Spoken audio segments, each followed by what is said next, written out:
Hey everyone, Sky here to discuss Sunshine, starring Cillian Murphy, Rose Byrne, Chris Evans, Cliff Curtis, Chipo Chung, Michelle Yeoh, and Hiroyuki Sanada and Benedict Wong, and directed by Danny Boyle.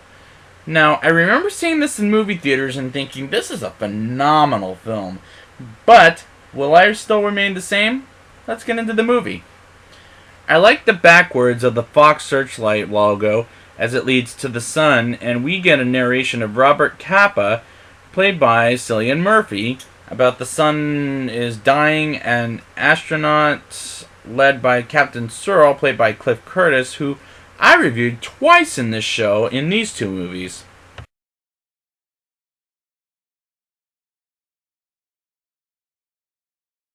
As he's staring at the sun, and this movie is beautiful looking in space, as well as in the spaceship, and I'm liking these characters except for one, which I'll bring up in a second. Corazon, played by Michelle Yeoh, is a character who I get the impression is in love with Searle, but I could be wrong. And we move on to the character I do not like, named Mace, played by Chris Evans, who at the time I was known as Johnny Storm in these two in the two double feature of these movies.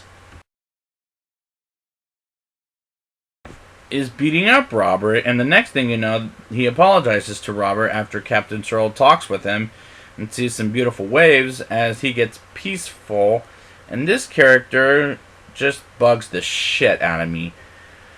Cassie, played by Rose Byrne, is showing the crew the sun close up, and it looks stunning, and I love the cinematography of this movie as we see the sun into outer space, inside the spaceship, like I said earlier. And I love Danny Boyle's vision of this movie. As Trey, played by Benedict Wong, wasn't paying attention and almost gets the crew killed, Robert gets out of the ship and with Kaneda, played by Hiroyuki Sanada, to see what the damage is, and Robert almost gets killed by Kaneda. But Kaneda, not by Kaneda, but he almost gets killed by the sun. But Kaneda dies as Trey says he fucked up, but it leads to an incredible sequence in space. After Kaneda is killed, they believe Trey is going to kill himself, but we go into a dark room in a split second. It goes from a dark room to the sunshine of someone's face, and this is something Danny Boyle will do again when I get to his take on Steve Jobs later on. And the one of the crewmen go to a room with a garden in the room, and the split second thing is pretty distracting to the scene, and that'll be a problem when I get to the Steve Jobs movie. But the garden room does look pretty, and again, I'm going to credit the cinematographer for making this movie drop dead gorgeous.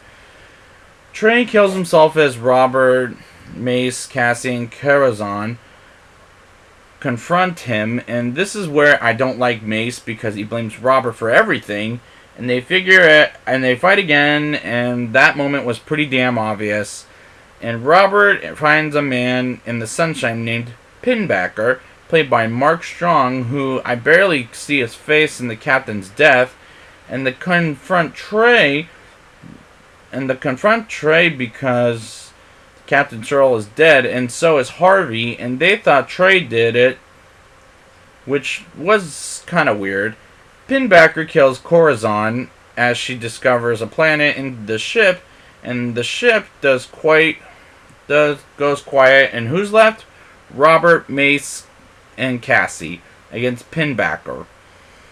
And this is when the movie gets very fucking dangerous, as they try not to encounter Pinbacker, who supposedly is disguised as the burnt Kaneda, and that felt very confusing in so many levels. Mace is frozen as he gets away from Pinbacker, and Mace bleeds out to death, and does die in the cold, but I was okay with it because I didn't like Mace to begin with. Robert puts the suit back on, and I'm wondering what happened to Cassie at this point. I don't remember ever seeing her getting killed, but anyhow, Robert gets out of space to reach the spaceship, and I think all the crew members except for Robert gets out alive. Or all the crew members except for Robert get out alive, who gets out alive and are dead, and the ship explodes, and we finally see Cassie, and Pinbacker chokes Robert and Cassie finish off Pinbacker by putting all of them in the sun. And this was really confusing as hell of an ending. I thought, what in the actual fuck? Now it's time for the rating. I'll give this movie a 7.5 out of 10. This movie is beautiful, there's no denying that, but some scenes are confusing as hell. But I really like these characters except for Mace, and this is drop dead gorgeous, and it's a pretty good movie for what it was. So I'd like to thank you guys for joining me, and next week I will be back with Slumdog Millionaire, the best picture of that trilogy. I mean, well, not trilogy, but this series. And until next time, and action.